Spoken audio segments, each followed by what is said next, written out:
সবাইকে শুভেচ্ছা। আশা করি তোমরা সবাই ভালো আছো। আয়ন ইলেকট্রন পদ্ধতিতে সমতা বিধান করতে গেলে জারক এবং বিজারক সম্পর্কে বিস্তারিত জানতে হবে। তো আজকের এই ভিডিওতে আমরা জারক নিয়ে বিস্তারিত আলোচনা করব। অর্থাৎ জারণ বিজারণ বিক্রিয়ায় জারক কয়টি ইলেকট্রন গ্রহণ করবে এবং বিক্রিয়ার পরিবর্তিত রূপ কি হবে সেটা নিয়ে আমরা বিস্তারিত আলোচনা করব। অবশ্যই ভিডিওটি মনোযোগ সহকারে প্রথম থেকে শেষ পর্যন্ত দেখবে, তাহলে আমার বিশ্বাস তোমরা জারক সম্পর্কে তোমাদের একটা সুস্পষ্ট ধারণা হবে, যেটা তোমরা জারণ বিজারণ বিক্রিয়ায় খুব সহজেই ব্যবহার করতে পারবে। এটি নিয়ে তোমাদের আর কোনো কনফিউশন থাকবে না। তাহলে শুরু করা যাক। প্রথমে আমাদের জারক কি সেটা জানতে হবে। জারক হলো জারণ বিজারণ বিক্রিয়ায় যারা ইলেকট্রন গ্রহণ করে, ঠিক আছে, জারণ বিজারণ বিক্রিয়ায় যে পরমাণু, অণু, মূলক বা ইলেকট্রন গ্রহণ করে তাদেরকে বলা হয় মূলত জারক। অর্থাৎ জারক সর্বদাই কি করবে? ইলেকট্রন গ্রহণ করবে। আজকের এই ভিডিওতে আমরা এই যে জারকগুলো লিখেছি, এই জারকগুলো কয়টি ইলেকট্রন গ্রহণ করবে এবং বিক্রিয়ার পরিবর্তিত রূপ কি হবে সেটা নিয়ে আমরা বিস্তারিত আলোচনা করব। ঠিক আছে, অবশ্যই ভিডিওটি মনোযোগ সহকারে দেখবে।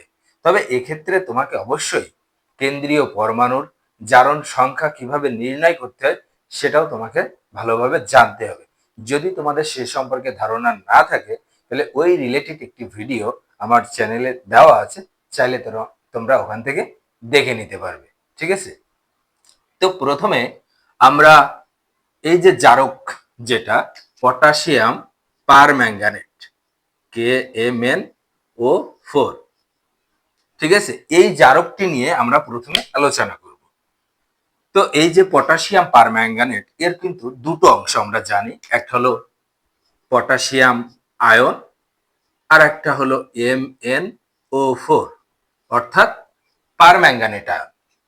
ঠিক আছে, তো অ্যাট ফার্স্ট যেটা আমাদের জানতে হবে, এই যে পটাশিয়াম পারম্যাঙ্গানেট, এখানে যে কেন্দ্রীয় পরমাণু ম্যাঙ্গানিজ, এর জারণমান এই যৌগে কত সেটা আমাদেরকে জানতে হবে। তো আমরা খুব সহজে জানতে পারি, এখানে অক্সিজেনের জারণমান হচ্ছে -2, তাহলে 4 দুগুণে 8 -8, পটাশিয়ামের +1 তার মানে হলো -7, ডান পাশে গেলে হয় +7। অর্থাৎ এই পটাশিয়াম পারম্যাঙ্গানেট যৌগে ম্যাঙ্গানিজের জারণমান হলো +7। এটা কিন্তু তোমাদের অবশ্যই বের করা জানতে হবে। যদি তোমরা না জানো বা জেনে যদি না থাকো তাহলে অবশ্যই আমার চ্যানেলে ওই রিলেটেড ভিডিও দেওয়া আছে, চাইলে তোমরা সেখান থেকে কিন্তু দেখে নিতে পারবে। তাহলে এই ভিডিওটি বুঝতে তোমাদের অনেক বেশি সহজ হবে। তাহলে প্রথমে এই যে পটাশিয়াম পারম্যাঙ্গানেট, এই পটাশিয়াম পারম্যাঙ্গানেটে ম্যাঙ্গানিজের জারণমান কত সেটা আমাদেরকে জানতে হবে। এরপরে দেখো, যখন আমরা জারণ বিজারণ বিক্রিয়ায় জারণ অর্ধবিক্রিয়া বা বিজারণ অর্ধবিক্রিয়া লিখব, অর্থাৎ এটা যেহেতু জারক অর্থাৎ ইলেকট্রন গ্রহণ করবে, তাহলে এটার ক্ষেত্রে হবে যে বিজারণ অর্ধ বিক্রিয়া। তো সেই ক্ষেত্রে আমরা কিন্তু পটাশিয়ামটাকে বাদ দিয়ে যখন আয়নিক রূপে আমরা লিখতে হবে, সেক্ষেত্রে আমরা MnO4- অর্থাৎ এই পারম্যাঙ্গানেট আয়নটাই আমরা লিখব। কারণ পটাশিয়াম প্লাস অর্থাৎ এই পটাশিয়ামের জারণমানের কিন্তু কোনো পরিবর্তন হবে না, যে কারণে এটি দর্শক আয়ন হিসেবে থাকবে। ম্যাক্সিমাম সময় দেখা যাচ্ছে পটাশিয়াম এবং সালফেট এরা কিন্তু দর্শক আয়ন হিসেবেই থাকবে, কারণ সালফেটেরও কিন্তু জারণ সংখ্যার কোনো পরিবর্তন হবে না। তো যারা দর্শক আয়ন হিসেবে থাকবে অর্থাৎ যাদের জারণ সংখ্যার পরিবর্তন হবে না, সেটাকে আমরা লিখবো না বিক্রিয়ায়। অর্থাৎ আয়নিক রূপে লেখার সময় আমরা যখন পটাশিয়াম পারম্যাঙ্গানেট, এর শুধু পারম্যাঙ্গানেট আয়নটাই কিন্তু আমরা লিখবো। ঠিক আছে, তো এখানে যেহেতু ম্যাঙ্গানিজের জারণমান +7, আমরা বিক্রিয়া লেখার সময় এই যে পারম্যাঙ্গানেট, ঠিক আছে, এর বিক্রিয়ার পরিবর্তিত রূপ,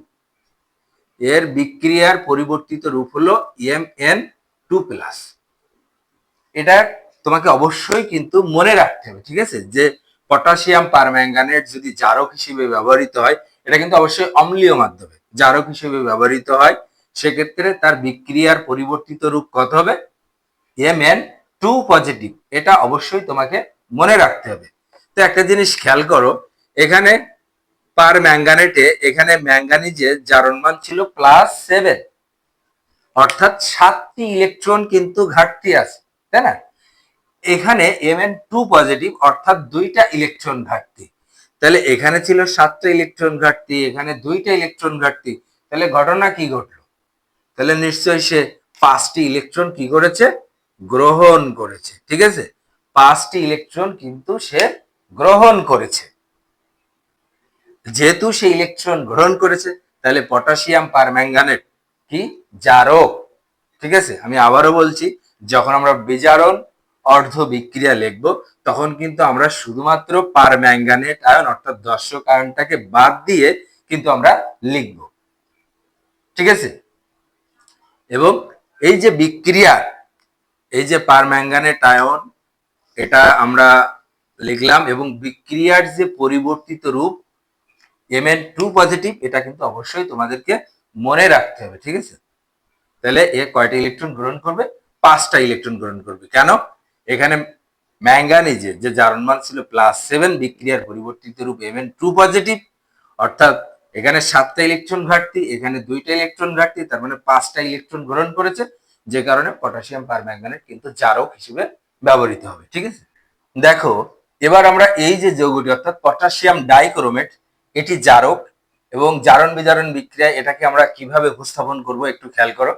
এখানেও কিন্তু দুইটা অংশ আছে, একটা হলো পটাশিয়াম প্লাস আর একটা হলো Cr2O7 অর্থাৎ ডাইক্রোমেট আয়ন। ঠিক আছে, এখানে পটাশিয়ামের জারণ মান +1, আর লেখা লাগে না। আর এটা হচ্ছে ডাইক্রোমেট, এটা হচ্ছে যৌগমূলক, এর জারণ মান হচ্ছে 2-। তাহলে এরও দুটো অংশ আছে, এবং জারণ বিজারণ বিক্রিয়া যখন আমরা লিখবো তখন কিন্তু শুধু আমরা এই আয়নটাই কিন্তু লিখবো, পটাশিয়ামকে আমরা লিখবো না, কারণ এটা দর্শক আয়ন হিসেবে ব্যবহৃত হবে, এটাকে আমরা বাদ দিয়ে লিখবো। প্রথমে আমাদের জানতে হবে এখানে এই ক্রোমিয়ামের জারণ মান কত বা জারণ সংখ্যা কত। দেখো এখানে 7×2 থেকে 2 ভাগ অর্থাৎ 12 -12, সেখান থেকে তোমার 2 দিয়ে ভাগ হয়, তার মানে +6। তার মানে এখানে ক্রোমিয়ামের জারণ মান হলো +6। তাহলে এখানে যদি পটাশিয়াম ডাইক্রোমেটের জারণ মান মানে ক্রোমিয়ামের জারণ মান যদি +6 হয়, তাহলে এখানেও সে +6। তাহলে এখানেও ক্রোমিয়ামের জারণ মান কত? +6। ঠিক আছে, এইবার যেটা আমাদেরকে জানতে হবে, যদি এইটা জারণ বিজারণ মানে বিক্রিয়া যদি আমরা যখন ব্যবহার করব, তাহলে পটাশিয়াম ডাইক্রোমেট এর বিক্রিয়ার পরিবর্তিত রূপ হবে ক্রোমিয়াম 3 পজিটিভ। খেয়াল করো, ক্রোমিয়াম 3 পজিটিভ। এই যে ক্রোমিয়ামের জারণ মান +6, এটা কিন্তু একটি ক্রোমিয়ামের জন্য, আমি আবার বলছি একটি ক্রোমিয়ামের জন্য কিন্তু +6, কারণ আমরা এখানে যখন বের করি তখন 2x ধরে নিই, তার মানে 2 দিয়ে ভাগ হয়ে যায় একটা ক্রোমিয়ামের জন্য, তাহলে এখানে +6 হয়, এটা কিন্তু একটি ক্রোমিয়ামের জন্য। সেখান থেকে বিক্রিয়ার পরিবর্তিত রূপ হচ্ছে ক্রোমিয়াম 3 পজিটিভ। তার মানে এখানে ক্রোমিয়ামের কয়টা ইলেকট্রন ঘাটতি? 6টা, এখানে কিন্তু 3টা। তাহলে মোট কয়টা ইলেকট্রন গ্রহণ করলো? একটি ক্রোমিয়াম কয়টা ইলেকট্রন গ্রহণ করলো? 3টা ইলেকট্রন কিন্তু সে গ্রহণ করলো। আমি আবারও বলছি, কয়টা ইলেকট্রন গ্রহণ করলো? 3টা। ঠিক আছে, এখন দেখো সমতা করার জন্য এখানে ক্রোমিয়াম কয়টা আছে? 2টা। তাহলে 2টার জন্য এখানে আমরা কত দিব? এখানে আমরা 2 দেব। তাহলে একটি ক্রোমিয়াম যদি 3টা ইলেকট্রন গ্রহণ করে, তাহলে দুটো ক্রোমিয়াম মোট কয়টা ইলেকট্রন গ্রহণ করবে? 6টি ইলেকট্রন। ঠিক আছে, আমি আবারও বলছি যে এখানে এই যে ডাইক্রোমেট আয়ন, এই ডাইক্রোমেট আয়নে প্রতিটি ক্রোমিয়ামের জারণ মান হচ্ছে +6। এখানে বিক্রিয়ার যে পরিবর্তিত রূপ, এটা কিন্তু অবশ্যই তোমাকে মনে রাখতে হবে যে ক্রোমিয়াম 3+। ঠিক আছে, বিক্রিয়ার পরিবর্তিত রূপ, এখানে ক্রোমিয়ামের জারণ মান হচ্ছে +3, অর্থাৎ এখানে 6টা ঘাটতি, এখানে 3টা ঘাটতি। তাহলে কি করলো? নিশ্চয়ই সে 3টা গ্রহণ করেছে, যে কারণে তোমার 3টা ঘাটতি আছে, আগে 6টা ছিল এখন 3টা, তার মানে সে 3টা গ্রহণ করেছে। কিন্তু সেই 3টা গ্রহণ করেছে কিন্তু একটি ক্রোমিয়ামের জন্য, কিন্তু এখানে আছে 2টা ক্রোমিয়াম, তার জন্য সমতা করার জন্য এর আগে 2, আর এখানে যেহেতু দুটো ক্রোমিয়াম, তাহলে 6টা ইলেকট্রন গ্রহণ করবে। খুব ইজি। ঠিক আছে, এবার আমরা এই যে যৌগটি আছে, এই যৌগটি জারক হিসেবে ব্যবহৃত হয় তো জারণ বিজারণ বিক্রিয়ায়, তাহলে এক্ষেত্রে সে কয়টি ইলেকট্রন গ্রহণ করবে এবং বিক্রিয়ার পরিবর্তিত রূপ কি হবে সেটা নিয়ে আমরা আলোচনা করব। তো এখানে দেখো, এখানেও কিন্তু দুটো অংশ, একটা হচ্ছে Fe3 পজিটিভ, আর এখানে হচ্ছে ক্লোরিন নেগেটিভ, মানে ক্লোরাইড আয়ন।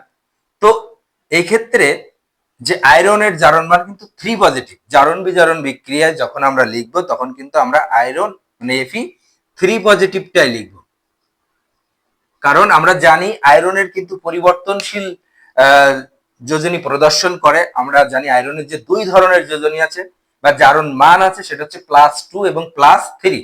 কিন্তু ক্লোরিনের বিক্রিয়ার আগে এবং পরে কিন্তু ক্লোরাইড আয়ন মানে Cl মাইনাস, অর্থাৎ ক্লোরিনের জারণ মানের কিন্তু এখানে কোনো পরিবর্তন হয় না, তাই ক্লোরিনটিকে আমরা বাদ দিয়েই লিখবো। তো যেহেতু এখানে Fe3+ আছে, তাহলে বিক্রিয়ার পরিবর্তিত রূপ হবে Fe2 পজিটিভ। খেয়াল করবে যখন বিক্রিয়কে যখন Fe3+ থাকবে তখন উৎপাদে হবে Fe2+, আর যখন বিক্রিয়কে Fe2+ থাকবে তখন উৎপাদে হবে Fe3+। কারণ হচ্ছে আয়রনের দুই ধরনের জারণ মান প্রদর্শন করে, একটা হচ্ছে +2 আর একটা হচ্ছে +3। তাহলে যেহেতু এখানে Fe3+ আছে, তাহলে অবশ্যই বিক্রিয়ার পরিবর্তিত রূপ হবে Fe2+। অর্থাৎ দেখো এখানে কিন্তু 3টা ইলেকট্রন ঘাটতি ছিল, এখন হয়েছে 2টো ইলেকট্রন ঘাটতি। কিভাবে হলো? নিশ্চয়ই সে একটি ইলেকট্রন গ্রহণ করেছে, গ্রহণ করার পরে তার ঘাটতি যেটা ছিল সেটা থেকে আরো কমে আসছে, তার মানে 3টা ঘাটতি, এখন 2টা ঘাটতি, তাহলে নিশ্চয়ই সে একটি ইলেকট্রন কি করেছে? গ্রহণ করেছে। আর আমরা জানি যারা ইলেকট্রন গ্রহণ করে তারাই তো জারক, অর্থাৎ জারণ বিজারণ বিক্রিয়া এটি কি হিসেবে বিক্রিয়া করবে? তোমার হচ্ছে জারক হিসেবে বিক্রিয়া করবে। ঠিক আছে, বুঝতে পেরেছে সবাই? নেক্সট আমরা এই কপার সালফেট যৌগটি নিয়ে আমরা আলোচনা করব। এটাও জারক হিসেবে ক্রিয়া করবে, তবে এই ক্ষেত্রে সে কয়টি ইলেকট্রন গ্রহণ করবে বা এবং তার বিক্রিয়ার যে পরিবর্তিত রূপ কি হবে সেটা নিয়ে আমরা বিস্তারিত আলোচনা করব। দেখো এখানেও দুইটা অংশ আছে, একটা হচ্ছে copper 2+ এবং আরেকটি হচ্ছে সালফেট 2-। তো আমরা জানি যে জারণ বিজারণ বিক্রিয়া এই যে সালফেট আয়ন, এক্ষেত্রে কিন্তু এর জারণ সংখ্যার কোনো পরিবর্তন হয় না, তো এটি দর্শক আয়ন হিসেবে কাজ করবে। আমরা জানি যে যার জারণ সংখ্যার কোনো পরিবর্তন হয় না তারা কিন্তু দর্শক আয়ন। তাদেরকে আমরা কিন্তু এই যে আয়নিক রূপে মানে জারণ বিজারণ বিক্রিয়ায় যে জারণ অর্ধ বিক্রিয়া এবং বিজারণ অর্ধ বিক্রিয়া লিখতে হয়, সেক্ষেত্রে আমরা আয়নিক রূপে লিখি এবং সেক্ষেত্রে এটাকে আমরা বাদ দিয়ে লিখবো। আমরা যেটা লিখবো সেটা হচ্ছে copper 2 পজিটিভ, মানে Cu2 পজিটিভ। তাহলে যদি কপার সালফেট যদি কোনো বিক্রিয়ায় থাকে তাহলে সেক্ষেত্রে সেটা তো অবশ্যই জারক হবে এবং সে কয়টি ইলেকট্রন গ্রহণ করবে সেটা আমরা এখনই আমরা বুঝতে পারবো। দেখো আমরা জানি যে কপারেরও কিন্তু দুই ধরনের যোজনী বা জারণ মান প্রদর্শন করে, সেটা হচ্ছে +1 এবং +2, কপার প্লাস আর copper 2+। যেহেতু এখানে কপারের যোজনী বা 2, তাহলে এখানে কপারের জারণ মান হচ্ছে 2 পজিটিভ। তাহলে যদি 2 পজিটিভ হয় তাহলে অবশ্যই বিক্রিয়ার পরিবর্তিত রূপ হবে কপার পজিটিভ। ঠিক আছে, এখানে যেহেতু 2 পজিটিভ তাহলে এখানে পরিবর্তিত রূপ হবে কপার পজিটিভ, কারণ আমরা জানি যে কপার দুই ধরনের জারণ মান প্রদর্শন করে, +1 এবং +2। যেহেতু এখানে +2 আছে তাহলে উৎপাদ হবে +1, তার মানে এখানে দুইটা ইলেকট্রন ঘাটতি ছিল, এখানে হচ্ছে একটা, তাহলে নিশ্চয়ই সে একটি ইলেকট্রন কিন্তু গ্রহণ করেছে। আর যেহেতু ইলেকট্রন গ্রহণ মানে হচ্ছে জারক, তাহলে অবশ্যই কপার সালফেট জারক হিসেবে ক্রিয়া করবে। এবার দেখো আমরা সর্বশেষ এটা নিয়ে, অর্থাৎ হ্যালোজেন, এই যে হ্যালোজেন হিসেবে তোমার এখানে ক্লোরিন, ব্রোমিন, আয়োডিন এগুলো ব্যবহৃত হতে পারে। তো এগুলো সবাই কিন্তু জারক হিসেবে ক্রিয়া করবে। তো যে কোনো একটি আমি এখানে দেখাবো, তোমার ধরো Cl2, ঠিক আছে? তাহলে যদি কোনো বিক্রিয়ায় বিক্রিয়কে যদি Cl2 বা Br2 বা I2 থাকে, তাহলে তার বিক্রিয়ার যে পরিবর্তিত রূপ সেটা অবশ্যই হবে কি Cl-। যদি Br2 থাকতো এখানে তাহলে এখানে হতো Br-। যদি এখানে I2 থাকতো, যদি কি I2 থাকতো তাহলে বিক্রিয়ার পরিবর্তিত রূপ হতো কি I-। মানে সবগুলো একই রকম। দেখো এখানে Cl2 অর্থাৎ এটা একটি মৌলিক অণু। আমরা জানি স্বাভাবিক মুক্ত অবস্থায় কোন মৌলের জারণ সংখ্যা 0, তাহলে এখানে কিন্তু ক্লোরিনের জারণ মান কিন্তু 0, ক্লোরিন অণু তার জারণ মান কিন্তু 0। আর এখানে যে বিক্রিয়ার পরিবর্তিত রূপ Cl-, অর্থাৎ এখানে ক্লোরিনের জারণ মান কিন্তু -1। তাহলে দেখো এখানে কিন্তু নিরপেক্ষ ছিল, মানে কমও ছিল না বেশি ছিল না, কোনো চার্জ নেই, এখানে কিন্তু একটি ইলেকট্রন বেশি হয়ে গেছে। তাহলে একটি ইলেকট্রন বেশি কিভাবে হলো? তাহলে নিশ্চয়ই কি করেছে? একটি ইলেকট্রন গ্রহণ করেছে। ঠিক আছে, তাহলে কি একটি ইলেকট্রন গ্রহণ করেছে। তো সমতা করার জন্য দেখো এখানে ক্লোরিন কয়টা আছে, দুটো। তাহলে সমতা করতে গেলে এর আগে কি করতে হবে, 2 দিতে হবে। তাহলে একটি ক্লোরিন যদি দুইটা মানে একটি ইলেকট্রন গ্রহণ করে, তাহলে দুইটা ক্লোরিন অবশ্যই দুইটা ইলেকট্রন গ্রহণ করবে। অনুরূপভাবে তোমার আয়োডিনের ক্ষেত্রে মানে I2 এর ক্ষেত্রেও কিন্তু দুইটা ইলেকট্রন গ্রহণ করবে এবং এখানে কিন্তু 2 দিতে হবে। তাহলে দেখো আর ইলেকট্রন গ্রহণ মানেই হচ্ছে তো জারক, তার মানে এরা জারণ বিজারণ বিক্রিয়া কিন্তু জারক হিসেবে কাজ করবে এবং তারা যে বিক্রিয়ার পরিবর্তিত রূপ এটাই হবে। অবশ্যই এটা মনে রাখতে হবে যে Cl2 বা I2 বা Br2 থাকলে সেখানে Cl minus I minus Br minus হবে তার বিক্রিয়ার পরিবর্তিত রূপ। তাহলে এটা কিন্তু অবশ্যই যে পরিবর্তিত রূপটা কিন্তু তোমাদেরকে অবশ্যই মনে রাখতে হবে। তো এটা খুবই ইজি, আমি খুব সুন্দরভাবে এটা তোমাদেরকে বোঝানোর চেষ্টা করেছি। তবে সেক্ষেত্রে আমি আবারও বলছি যে প্রত্যেকটি যৌগ মানে এখানে জারক হিসেবে যেটি ব্যবহৃত হয়েছে, তো এর বিক্রিয়ার যে পরিবর্তিত রূপ সেটিকে অবশ্যই তোমাদের মনে রাখতে হবে এবং সেই হিসাব করে সেখান থেকে হিসাব করে কে কয়টি ইলেকট্রন গ্রহণ করবে সেটা খুব সহজেই আমরা বলতে পারবো। সবাই ভালো থেকো, সুস্থ থাকো, দেখা হবে আগামী ক্লাসে।